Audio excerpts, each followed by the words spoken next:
मायूसी फैलाने और डिफॉल्ट की बातें करने वाले लोग आज कहाँ हैं? क्या इनको जवाबदेह नहीं ठहराना चाहिए? Army chief general Asim Munir का बिजनेस कम्युनिटी से खिताब, कहा कि सिर्फ पाकिस्तान ही पाकिस्तान को बेल आउट के जरिए माशी इस्तेहकाम पर ला सकते हैं, जबकि आप अपना पैसा लेकर पाकिस्तान आया, अवाम भी कमाए और मुल्क भी तरक्की करे।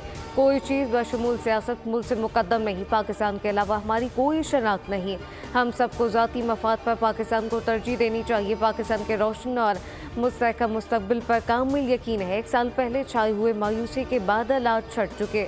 आज मईशत के तमाम इशारे मुस्बत हो गए।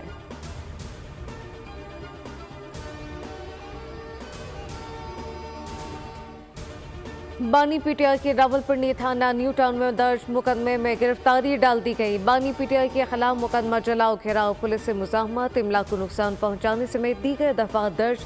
मुकदमे में इंसदाद दहशतगर्दी की दफात भी शामिल, जबकि SSP इन्वेस्टिगेशन की सरबराही में बानी पीटीआई से तफ्तीश जारी।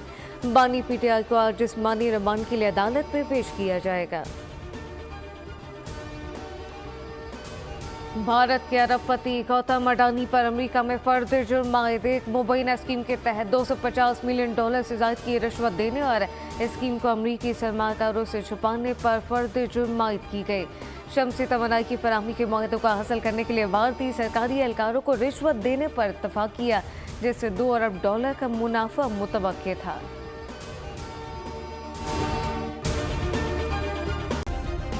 सब्सक्राइब करें और बेल दबाएं ताकि कोई खबर रह न जाए।